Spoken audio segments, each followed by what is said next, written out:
Assalamualaikum warahmatullahi wabarakatuh. Perkenalkan, nama saya Muhammad Fikri Ainul Yakin, kelas 11 Izinkan saya menjelaskan materi perkembangan peradaban dan ilmu pengetahuan Daulah Utsmani. Kemajuan peradaban ilmu pengetahuan pada masa kerajaan Utsmani terjadi pada masa zaman kejayaan. Zaman keemasan itu juga ditandai dengan kemajuan ekonomi perdagangan, hasil pajak, dan peranannya sebagai penghubung antara dunia timur dan barat melalui pelabuhan dan dikuasainya. Kemajuan itu juga ditopang dengan kesadaran masyarakat yang rela mengeluarkan harta wakaf bagi agama dan kepentingan umum. Di lain pihak, Sultan Sulaiman bertindak secara adil dan bijaksana, misalnya dalam hal adanya toleransi beragama, sehingga masyarakat merasa tentram. Perkenalkan, nama saya Muhammad Al-Kusrida dari kelas 11 Sebagai bangsa yang berdarah militer, pendidikan pada masa kerajaan ini banyak dikonsentrasikan kepada pendidikan pelatihan militer, sehingga melahirkan tentara yang disare dan menjadikan negara ini mempunyai mesin perang yang tangguh. Pada periode sebelum berkuasanya Sultan Mehmed II, pendidikan di madrasah ditekankan pada studi agama, namun selanjutnya madrasah juga memasukkan bahan ajaran lainnya selain agama. Maka kemudian muncullah daftar pelajaran seperti ilmu logika, filsafat, dan matematika mulai diajarkan oleh para guru di berbagai madrasah. Di madrasah tertentu juga diajarkan ilmu kedokteran dan astronomi. Dan astronomi ini memantik pendirian rumah sakit dan observatorium.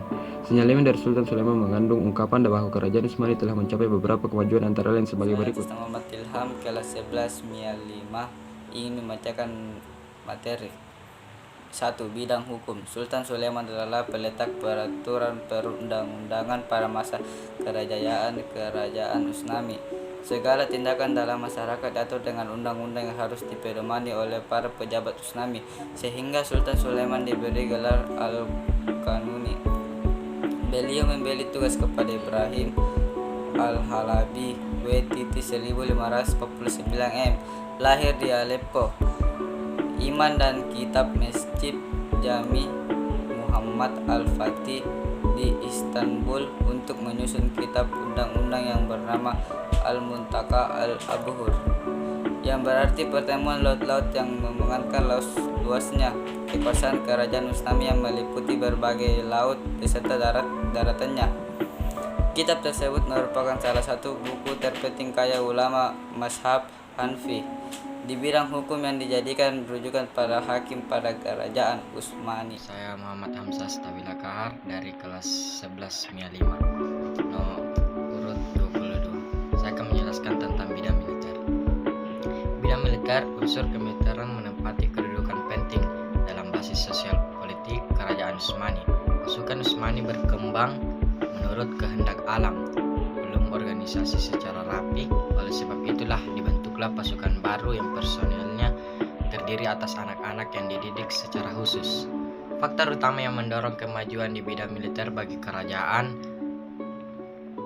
Utsmani adalah tabiat bangsa Turki itu sendiri, yaitu mereka memiliki kedisiplinan dan patuh pada Saya peraturan. Muhammad Hadi Dayatullah. 3. Bidang ilmu pengetahuan dan kebudayaan. Kerajaan Utsmani mempunyai peradaban yang cukup tinggi.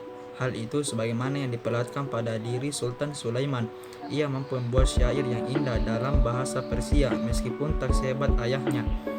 Ia seorang yang saleh dan zuhud, serta pernah menulis Al-Quran sebanyak 8 jilid dengan tangannya sendiri yang masih tersimpan di masjid dekat makamnya di Konstantinopel.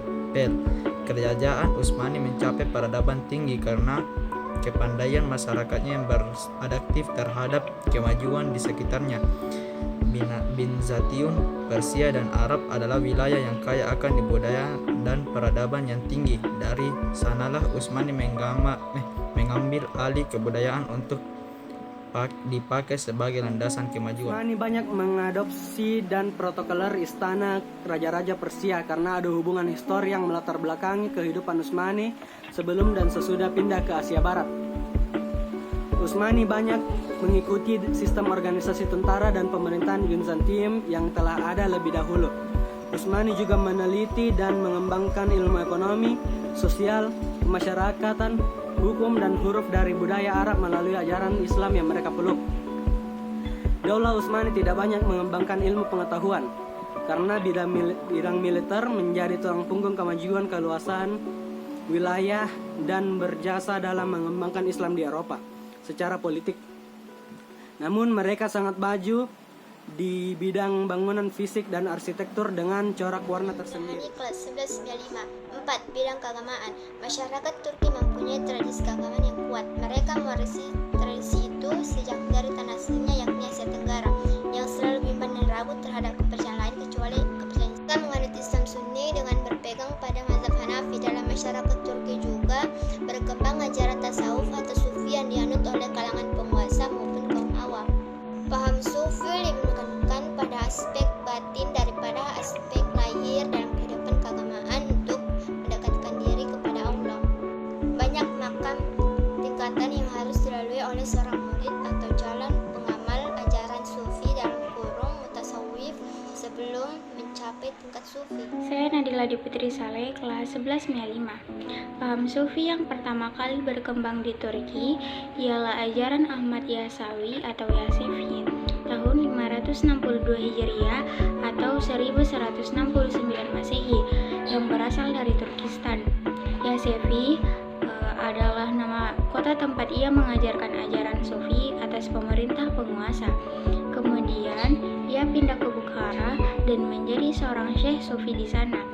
Para syekh punya andil besar dalam menyelamatkan bahasa Turki dan dari serangan mangsa Mongol yang dipimpin oleh Genghis Khan. Mereka sangat menghargai ajaran-ajaran agama sehingga fatwa ulama menjadi acuan tindakan mereka. Seorang mufti atau pemberi fatwa mempunyai kedudukan yang penting dan keputusan-keputusan hukum tidak dapat berjalan tanpa campur tangan mufti. Mufti sebagai pejabat tertinggi berwenang memberi fatwa resmi terhadap problem keagamaan yang dihadapi masyarakat. Nama saya Kurnia. Selain itu ada pula para sufi dari wilayah lain yang bermukim di lingkungan orang Turki. Salah seorang sufi terkenal adalah Maulana Jalaluddin Arumi 972 Hijriah atau 1273 Masehi, pendiri aliran Maulawiyah. Ia juga seorang penyair. Karyanya yang terkenal Masnawi membuat 30 bait ajaran sufi. Tarekat Maulawiyah juga berkembang tarekat Baktashi. Tarekat itu berkembang cukup pesat terutama masyarakat awam termasuk pasukan Janissary. Namun tarekat itu mengalami surut karena masalah politik. Ketika keterlibatan dengan pasukan Janissary yang berkembang terhadap sultan yang akhirnya dibubarkan oleh Sultan Mahmud II pada 1826 Masehi.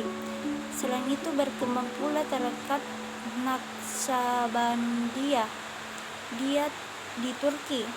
Tarekat ini disebarkan oleh Muhammad bin Muhammad Baharuddin Naqsabandi yang lahir hidup hingga wafat pada tahun 791 Hijriah atau 1389 Masehi di Bukhara. Tarekat ini mengajarkan zikir dalam hati atau zikir diam dan tidak disuarakan dengan keras. Sisi lain, kajian ilmu agama Islam kurang berkembang. Mereka sangat terkait kepada mazhab Hanafi dan aliran pemikiran Asy'ariyah. Dengan membatasi perkembangan mazhab dan aliran lain, bahkan Sultan Mahmud II memerintahkan Syekh Husain Al-Juwairi untuk menulis buku yang berjudul Al-Husun Al-Hamidiyah sebagai benteng untuk melindungi aliran